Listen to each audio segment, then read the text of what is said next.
Tuhan. Nah, tempat kita berbincang tentang kehidupan, tentang iman, dan tentang anugerah Tuhan yang selalu baru setiap hari.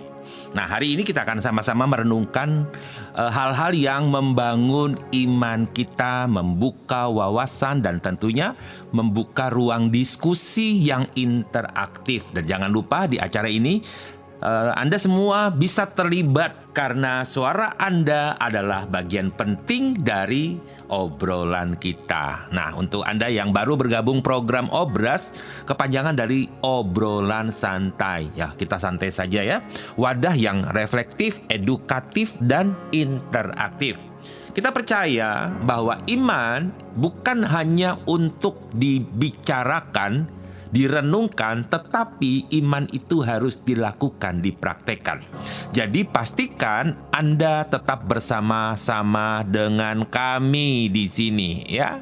Dan topik kita hari ini adalah makna persembahan para Majus yang memberi hal terbaik bagi Tuhan Yesus. Nah, bagi kita yang akan dalam perjalanan, mungkin Anda yang mungkin terbaring sakit, Anda yang mungkin masih santai di rumah baring-baring, atau mungkin ibu-ibu yang sedang bekerja di dapur, ya, bahkan kita semua yang melakukan aktivitas dalam kehidupan kita hari ini, mari kita akan belajar tentang orang Majus yang memberi hal yang terbaik, persembahan yang terbaik. Dan tentu saja kita juga dipanggil untuk memberikan persembahan yang terbaik dalam setiap aspek kehidupan kita. Kita juga akan membahas bagaimana sih perubahan besar ketika Yesus datang ke dunia. Ada perubahan-perubahan. Jika ada musim berganti musim, ya, maka kita juga tahu bahwa kehadiran Yesus tentu membawa perubahan demi perubahan di dunia ini. Kami juga akan menyiapkan beberapa pertanyaan secara reflektif kepada Anda. Misalnya, apakah kita sudah mempersembahkan yang terbaik bagi Tuhan dalam hidup kita sehari-hari? Atau bagaimana kita bisa jadi teladan seperti orang Majus, namun di zaman modern ini? Nah, kita juga bisa membagikan pendapat Anda, pertanyaan mungkin yang Anda ingin bertanya. Anda dapat mengirimkan lewat WhatsApp di nomor 081-337-20.000. Dan kami menunggu partisipasi Anda karena suara Anda adalah berkat bagi banyak orang. Jadi jangan kemana-mana ya, tetap di program ini. Obras, obrolan santai. Nah, sahabat, apa yang berubah ya ketika Yesus datang ke dunia? Ketika dia lahir saja, sudah terjadi perubahan keadaan, suasana, kehidupan kerajaan Herodes, dan lain sebagainya. Nah, sebelum Yesus datang, manusia hidup di bawah hukum Taurat. Jadi hukum ini menuntut kesempurnaan. Nah, ketika Yesus lahir, dia membawa anugerah dan kebenaran. Seperti dituliskan dalam Yohanes 1 ayat 17 dikatakan, sebab hukum Taurat itu diberikan oleh Musa, tetapi anugerah dan kebenaran datang dari Yesus Kristus. Nah, benar kan? Seperti itu, ketika ayat ini berkata seperti itu, berarti ada sebuah perubahan. Dari hukum Taurat kepada hukum anugerah. Nah, kedatangan Yesus juga mengubah cara manusia berhubungan dengan Tuhan. Sebelumnya, pada zaman Perjanjian Lama, manusia harus melalui imam besar dan persembahan korban. Tetapi ketika Yesus hadir, maka Yesus menjadi jalan langsung kepada Bapa di surga. Nah, di dalam Yohanes 14 ayat 6 juga dikatakan, akulah jalan kebenaran dan hidup. Dan tidak ada seorang pun yang sampai kepada Bapa jika tidak lewat aku. Demikian kata Yesus. Maka untuk memulaikan obrolan kita tentang Yesus yang hadir dan membawa perubahan, kita akan menyelami lebih dahulu tentang hal-hal hebat dari orang yang namanya Majus, para Majus. Jadi kedatangan Yesus bukan hanya mengubah sejarah, tetapi juga mengubah hati manusia. Terus apalagi? Menghapus dosa manusia. Terus membawa pengharapan dan memberi hidup kekal bagi semua orang yang percaya kepadanya. Itulah perubahan-perubahan besar yang Yesus bawa kepada kita. Nah, asal orang Majus, mungkin Anda sudah googling ya, dicari di web, ya, baca buku. Dan orang Majus yang disebutkan di dalam Bible kita, Injil Matius pasal 2 ayat 1 sampai 12 adalah sekelompok orang bijak dari timur yang datang untuk menyembah Yesus yang dalam keadaan masih bayi, ya, masih anak-anak, kanak-kanak. Mereka berasal dari timur. Kemungkinan besar ini merujuk kepada wilayah Mesopotamia, Persia, dan Babilonia. Nah, daerah-daerah ini dikenal sebagai pusat ilmu pengetahuan kuno, terutama di bidang astronomi, astrologi, dan filsafat. Nah, orang Majus kemungkinan besar, kemungkinan ini ya, adalah golongan-golongan cendekiawan. Mereka mendalami ilmu perbintangan, mereka juga mendalami ilmu agama, serta memiliki posisi penting di masyarakat mereka. Nah, kata Majus sendiri, ini berasal dari istilah Yunani, magoi, ya, bisa mengacu pada golongan imam atau ahli pengetahuan dan budayawan dalam budaya Persia. Mereka mungkin memiliki keterkaitan dengan tradisi lama, ya, yang disebut dengan Zoroastrianisme. Dan tradisi ini sangat menghormati tanda-tanda di langit sebagai cara untuk memahami kehendak ilahi, gitu ya, kehendak Tuhan yang Maha Kuasa. Keahlian mereka di bidang astronomi dan astrologi, mereka mampu membaca tanda-tanda langit. Bintang yang mereka lihat, bintang Bethlehem, dipahami sebagai tanda kelahiran seorang raja yang besar. Mereka juga ahli filsafat dan kebijaksanaan. Sebagai ahli hikmat, bijaksana, mereka dikenal dengan kemampuan memberikan nasihat dan dari apa yang mereka lihat dari pengamatan mereka.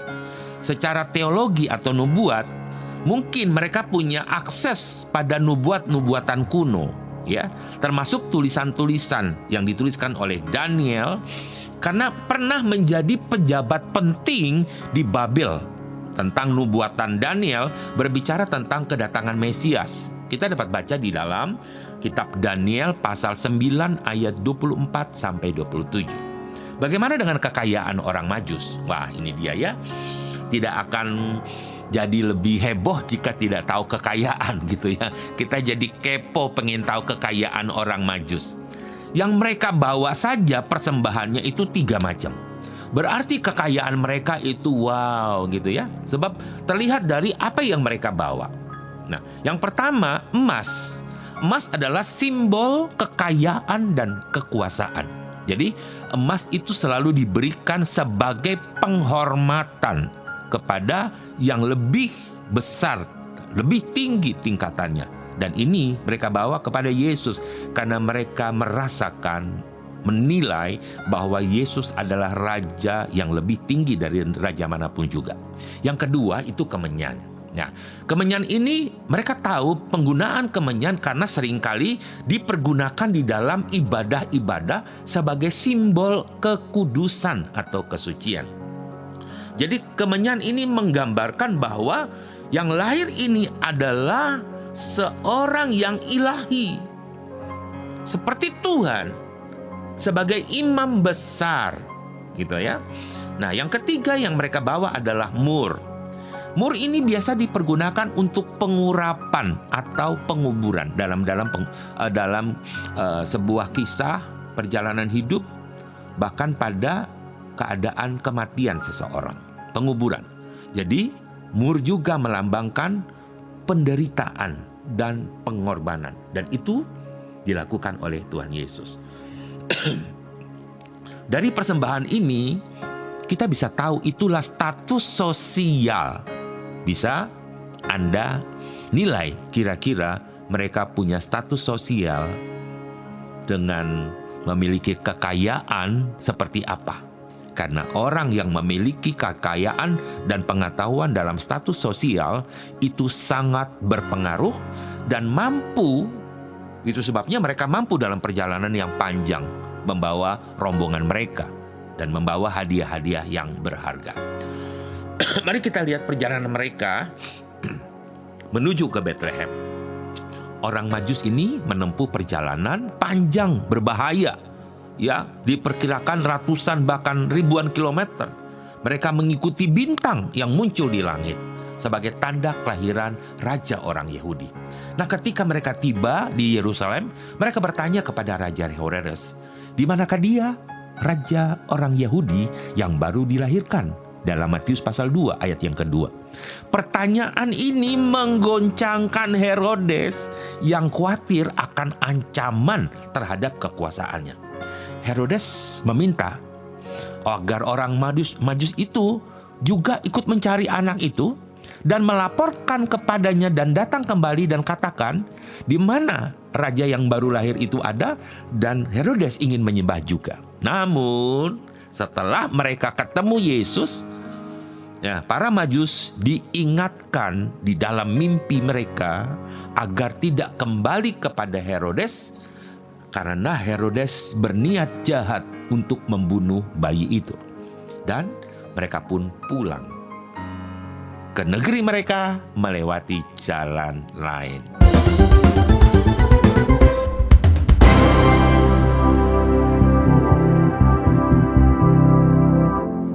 Ya, kita kembali ke persembahan para Majus. Yang pertama adalah emas. Simbol pengakuan bahwa Yesus adalah Raja. Banyak orang tidak mau mengakui Yesus itu Raja, terserah mereka. Tetapi dari sebuah sejarah yang pernah terjadi 2000 tahun yang lalu, bahwa Yesus diberi persembahan emas, sebuah pengakuan bahwa Yesus adalah Raja. Ini mengajarkan kepada kita untuk menempatkan Yesus sebagai prioritas utama, yang utama dan terutama dalam hidup kita. Dia Raja segala raja. Amin. Ya, ini menjadikan Yesus sebagai Raja. Artinya, ya, mari kita menyerahkan seluruh hidup kita untuk dipimpin oleh-Nya. Ingat, segala sesuatu dalam hidup kita, baik waktu, talenta, maupun berkat materi adalah milik-Nya.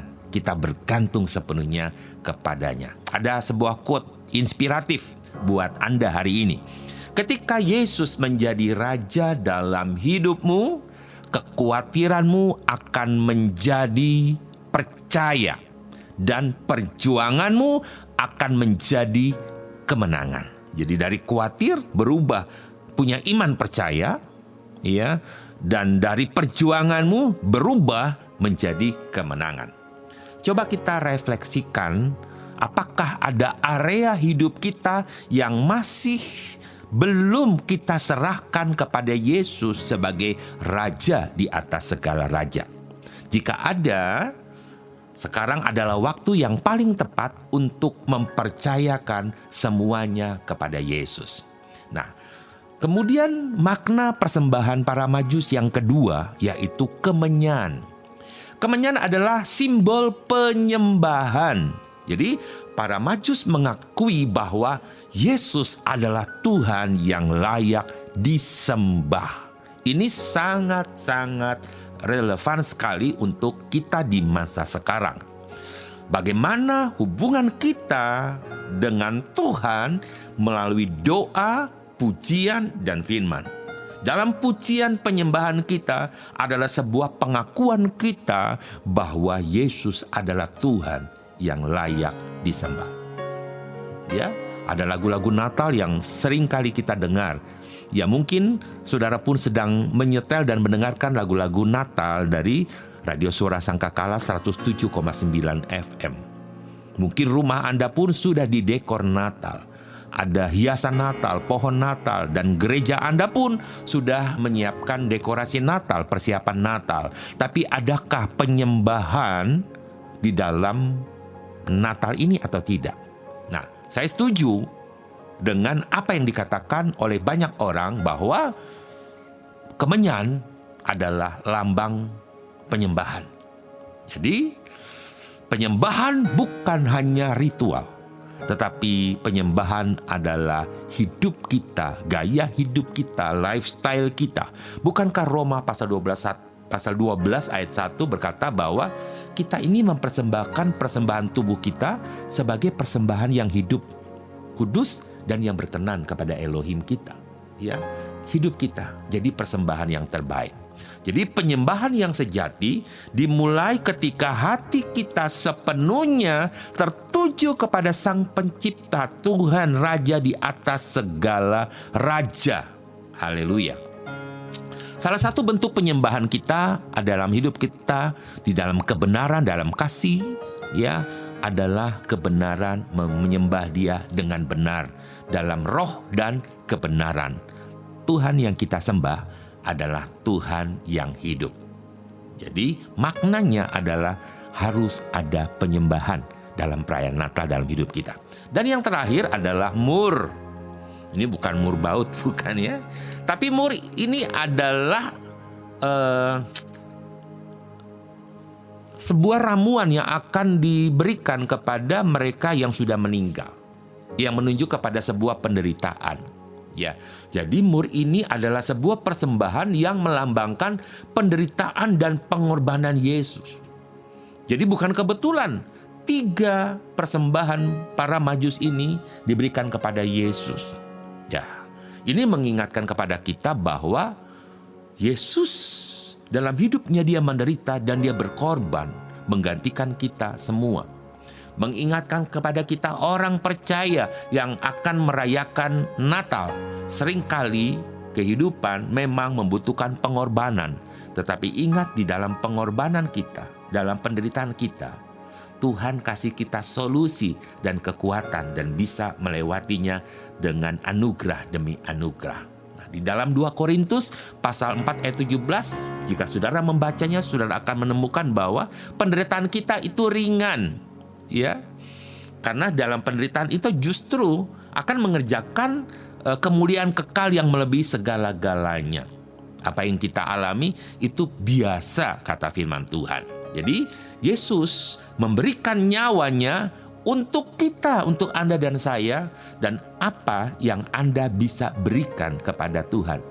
Tuhan gak menuntut nyawamu, tidak, tapi Tuhan menuntut ketaatan, kepercayaanmu dari setiap apa yang Ia katakan. Coba kita pikirkan, apa pengorbanan terbesar yang pernah kita kerjakan? Sekali lagi, ini sebuah pertanyaan, Anda dapat menuliskan di kolom chat jawaban Anda. Apakah pengorbanan terbesar yang pernah Anda lakukan? Apakah untuk orang tuamu, anakmu, sahabatmu? Tapi Yesus melakukan pengorbanan terbesar di atas kayu salib.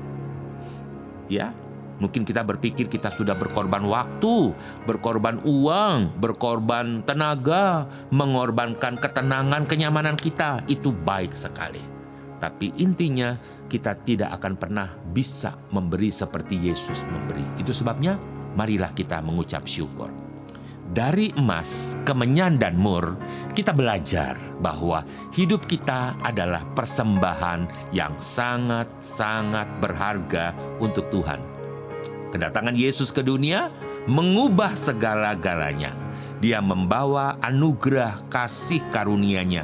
Dia memberikan pengampunan dan hidup yang kekal. Ingat, seperti para Majus, mari kita mempersembahkan hidup kita sepenuhnya kepada Yesus, Raja, Tuhan, dan Juru Selamat. Dan jangan lupa, Dia layak menerima yang terbaik dari kita. Haleluya. Jika Anda memiliki kesaksian-kesaksian, Anda memiliki pandangan tentang pemberian orang Majus, Anda mendapatkan pewahyuan baru dari obrolan kita hari ini, mari saudara bisa tuliskan di kolom chat apa yang saudara dapat berikan kepada Tuhan dan memberkati banyak orang.